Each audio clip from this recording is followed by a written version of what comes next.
Now, next topic is Capital Asset Pricing Model. In short form, we can say CAPM.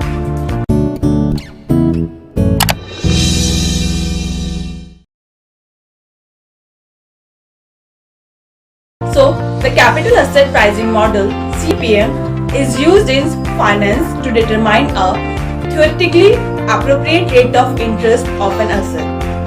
If that asset is to be added to an already well-diversified portfolio, given that asset non-diversifiable risk.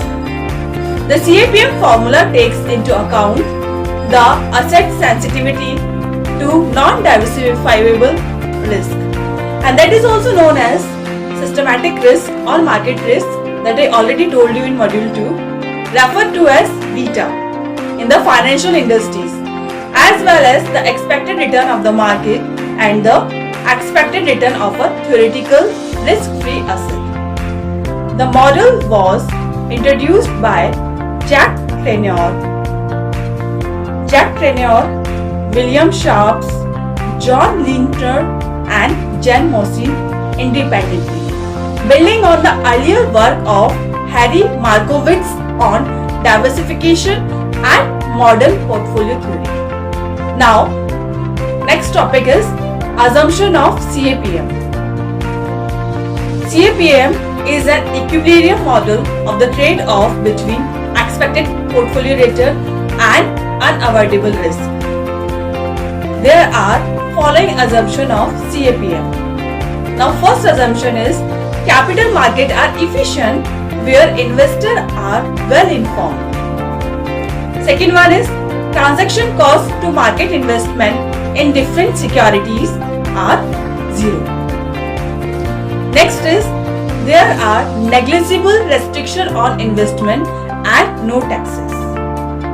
Next, the situation of market is alike perfect competition and no investor is large enough to efficient the market. No investor is large enough to affect the market price of the stock. The capital asset pricing model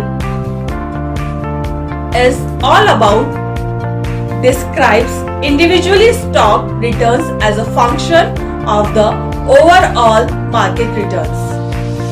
The capital asset pricing model, that is CAPM, is a model that describes the relationship between the expected return and risk of investors in security. It shows that expected return on a security is equal to risk-free return plus risk premium, which is based on the beta of that security.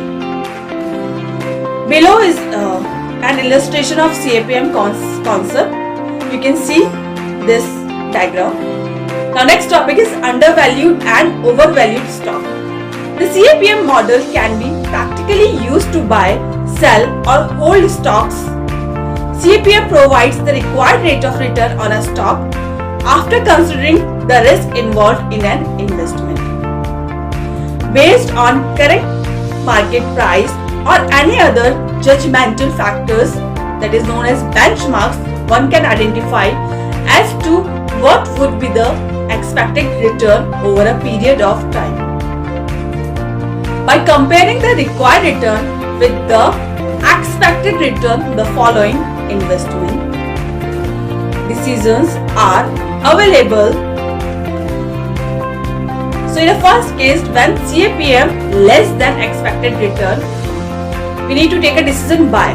This is due to the stock being undervalued, that is the stock gives more return than what it should give. In the next condition, that second condition, when CAPM greater than expected return, we need to take a decision sell. This is due to the stock being overvalued, that is the stock gives less return than what it should give. And the third condition is when CAPM is equal to expected return. In that condition, we need to take a decision to hold. This is due to the stock being correctly valued. That is, the stock gives same return than what it should give. From another angle, if the current market price is considered as basis of CAPM, then actual market price less than CAPM, stock is undervalued. Second condition, actual market price greater than CAPM, stock is overvalued. Actual market price is equal to CAPM, stock is correctly valued. Now, next topic is security market line. So what is the security market line? Security market line is a graphical representation of CAPM. This line indicates the rate of return required to compensate at a given level of risk. When we plotting required return on y-axis and beta on x-axis, we get an upward sloping line which is given by RM minus RF. This is called risk premium. The higher the beta value of security, higher would be the risk premium relative to the market. This upward sloping line is called security market line, that is SMA. It measures the relationship between systematic risk and return. Portfolio evaluation. In this topic, this process is concerned with the assessing the performance of the portfolio over a selected period of time in terms of return and risk. It involves quantitative measurement of actual return realized and the risk borne by the portfolio over the period of investment.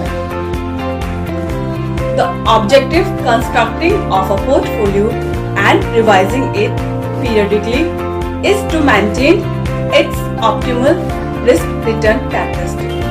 Various types of alternative measure of performance evaluation have been developed for use by investor and portfolio manager. This step provides a mechanism for identifying weakness in the investment process and for improving this deficient area.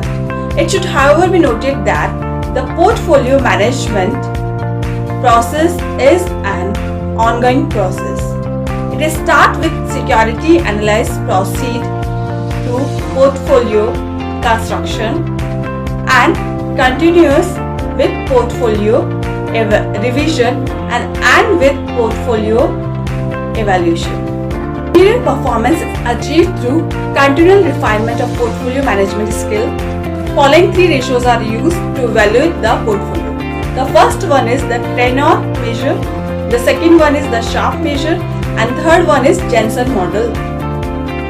Now next topic is performance evaluation. In order to determine the risk-adjusted returns of investment portfolios, several eminent authors have worked since 1960 to develop composite performance indices to evaluate a portfolio by comparing alternative portfolios within a particular risk class. The most important and widely used measures of performance are the tenor measure, the Sharpe measure, and the third one is Jensen model and Fama model. So now next topic is tenor measure. So what is in the tenor measure? The tenor measure is developed by Jack Tenor.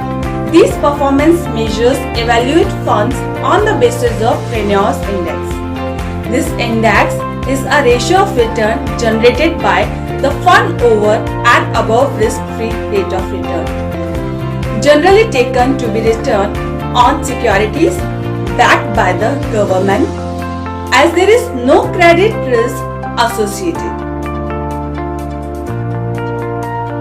During a given period and systematic risk associated with its beta, symbolically it can be represented as tenor index, that known as TI in a short form, is equals to RI minus RF divided by beta I, where RI represents return on fund, RF is risk-free rate of return, and BI, that is beta I, is beta of the fund. Now next topic is the Sharpe measure. In this model, performance of a fund is evaluated on the basis of Sharpe ratio, which is a ratio return generated by the fund over and above risk-free rate of return, and the total risk associated with it. According to Sharpe, it is total risk of the fund that the investors are concerned about. So, the model evaluates funds on the basis of reward per unit of total risk. So, it is actually on total risk. Symbolically, or you can say it is mathematically, it can be written as Sharpe index, that is SI is equals to RI minus RF upon SI, where SI is standard deviation of the fund. In tenure ratio divided by beta I, that is only difference. In a Sharpe ratio SI, that is standard deviation of fund. While a high and positive Sharpe ratio shows a superior risk adjusted performance of a fund, and a low and negative ratio is an indication of unfavorable performance. Now next topic is comparison of Sharpe and tenure. Sharpe and tenure are similarly in a way, since they both divide by the risk premium by numerical risk measure. The total risk is appropriated when we are evaluating the risk-return relationship for well-diversified portfolios. On the other hand, the systematic risk is the relevant measure of risk when we are evaluating less than fully diversified. Fully diversified portfolios or individual stocks. So this is all about investment analysis and portfolio management, module 4. Thank you.